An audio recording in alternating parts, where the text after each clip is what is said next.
Welcome to Fraser Mac Gaming. I'm Fraser Mac. This is the latest video in my Fraser Mac Gaming news series, where I go through the latest news for the Switch, cover the games coming to everyone's favourite hybrid system, and I have the occasional rant when something really pisses me off. Today I'm going to run through my favourite indie games from April. I'm a little late, but life does get in the way of fun sometimes. The good news is that I've actually been able to play through a lot of these games in more detail before making this video. So which games have I been obsessing over, which games have had me rage quitting, and what are my favourite Switch games for April 2019? Find out after this.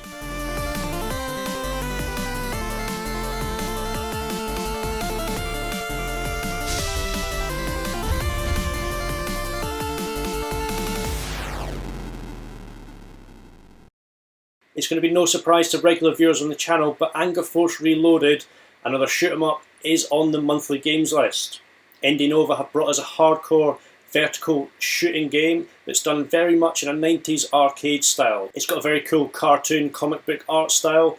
I think it's got a lot of really interesting elements. It's obviously a bullet hell shooter. It's set in a 19th century world where robots have rebelled and are annihilating the humans.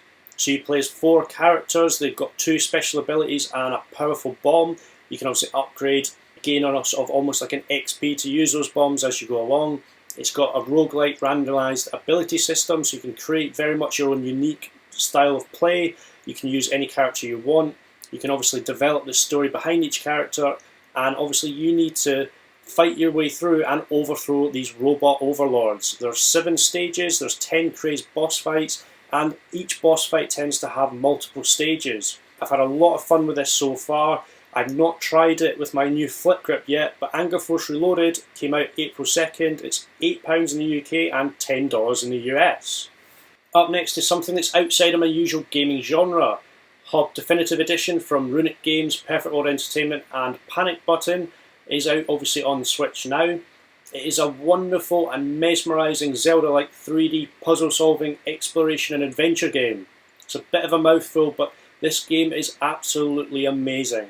I've been obsessing about it and playing countless hours recently.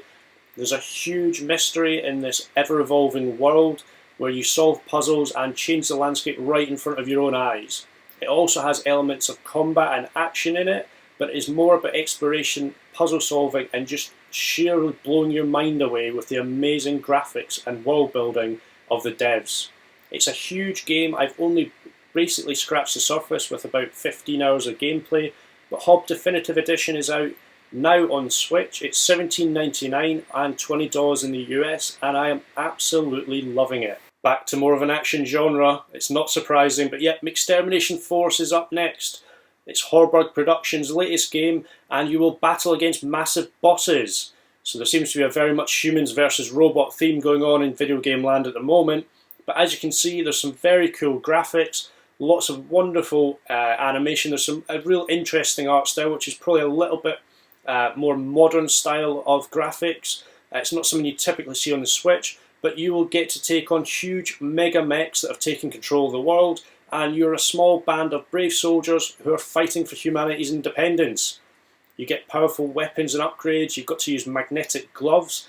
You get to use double jumps using your boost boots, and you've got a trusty baseball bat, because who wouldn't like to ding a robot with a baseball bat? There looks like some real challenging boss battles, lots of action. It looks really cool, and obviously I don't think there's going to be a huge amount of a story element, but I think if you're watching this channel, action games and kind of run and gun boss battles will be your thing. It's also got 2-player co-op, and I'm looking forward to trying this one out at some time soon. Termination Force is out now. It's $10.99 in the UK and $12 in the US. It's time for something a little bit more serious, and Hellblade: Senua's Sacrifice from Ninja Theory was announced back in February in the Nintendo Direct. It's based on Norse mythology, and you must travel as Senua into Viking Hell. She must overcome her psychological demons and carry on and obviously solve puzzles along the way, fight in boss battles and progress further into Viking Hell and discover the deeper story beneath. Hellblade: Senua's Sacrifice is out now. It's $24.99 in the UK and around $30 in the US. Personally, I'm waiting for a physical copy, and I hope it comes sooner rather than later. The next game on the list needs no introduction. It is, of course, Cuphead. Yes, from Studio MDHR, the amazing 1930s animation style run and gun shooter slash shoot 'em up, and also master of rage quitting on any platform. Yes, it's on the Switch now. It was an Xbox One exclusive. It's sold millions. It's a worldwide massive phenomenon due to its art style and fantastic music, and also partly because of its controversial nature in terms of its difficulty. I've played it. I love run and gun shooters. I love shoot 'em ups. It's right up my street. I was desperate for it to arrive on Switch. You obviously play as Mugman or Cuphead, and you can play single player or local co-op. It features enormous amounts of boss fights, but also some run and gun sections. You have to traverse these strange worlds and this amazing 1930s style of game that they've created. You've got lots of powerful moves. You can upgrade your character as you go. It is obviously insanely difficult, but there are elements of fun to be had at times. $16.99 in the UK, $20 in the US, and I'm sure there's going to be a bucket load of physical memorabilia and releases to come at some point, so keep your eye out for those. The penultimate game on the list today is another smash hit. Yes, Katana Zero. I'm going to make a bold statement now. I'm going to say it has to be up for Game of the Year awards. I'm not thinking just Indie Game of the Year awards. I'm thinking it must get up there, just like Messenger did last year, like Celeste. It is worthy of being put alongside any game out there. I think it's just a fantastic game from start to finish. So it obviously involves you playing as a ninja. You play as the dragon, but there's a really deep story. There's some really interesting mechanics. The previews did not do it justice in terms of the variety and the skill and the challenge in the game, and also slightly about the gameplay. I think it implied that there was, one-hit deaths and you had to sort of think your way through a little bit, but I don't think the previews did it any justice, even though they were fantastic. As soon as I played at EGX Res, I was hooked. I was really excited for Cuphead, but as soon as I played this and got into the mechanics and the slowing down time, being able to dodge and roll and ricochet bullets, parry, it's so fluid, it's fast. It actually resets really quickly, so obviously if you die you need to go back and go through a room again. But it is such a fantastic game, a brilliant story. There's variety. Katana Zero, it's out now, it's only around $15, and it is just a work of art. The last game on the list for April is another that needs no introduction. It is, of course, SteamWorld Quest Hand of Gilgamesh. So yes, Image and Form, they produced another fantastic game. It's tackling something slightly different, as they tend to do. They've gone for a card-based RPG, and they called it a Swedish RPG. Now, obviously, I've done a full review of this on the channel already. I've got some gameplay as well, so cards will be in the top right of the screen now. You can go and check them out and see it in more detail.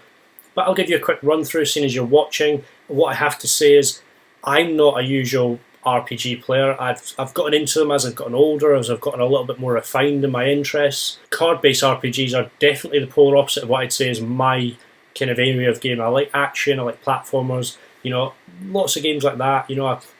I try lots of different things, but I wouldn't say this in any way was in my sweet spot. But because Image and Form were behind it, straight away I was interested.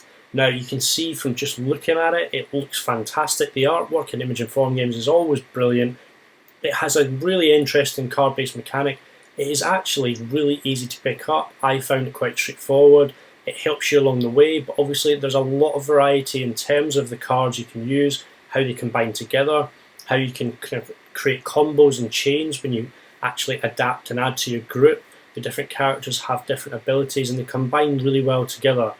It all adds up, to this wonderful story, great battling, and something that's really accessible for new and old RPG players. So it's already out now. It's $25 in the States and around £22.49 in the UK. So that's all the games on the list for April. They're obviously already out right now, so there's some great games there. I think I really enjoyed playing Haab. I completed that as well.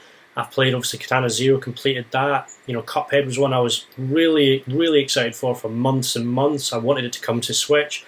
But I have to say, Katana Zero, and I think SteamWorld Quest, I think I enjoyed them more than Cuphead. I think there's more fun to be had while playing them. Cuphead is definitely a kind of pleasure and pain type of experience. Well, hopefully there's something in that list for everyone. I hope you really enjoy the games that have come out already. If you've had a chance to play any of them, please leave in the comments down below what you've thought of them, if there's any games you've been playing. Love interacting with the fans of the channel. And on that note, This is actually the anniversary, the first anniversary of the channel opening. So in April, it's obviously passed a few months ago, but if you have been watching the channel, if you're a subscriber, thanks so much for all your support. I really appreciate it. If you're new to the channel, please hit that subscribe button, turn on notifications so you don't miss any of my future content. I really enjoy making the videos. There's going to be a lot of content coming up soon. I'm obviously catching up after a serious back injury, laid me low for a while, but I'm hoping to bring a lot of content over the summer. There's lots to enjoy with the Switch, and I'm looking forward to playing it all and bringing you my take on it. So hope you enjoyed the video, and I'll see you on the next one.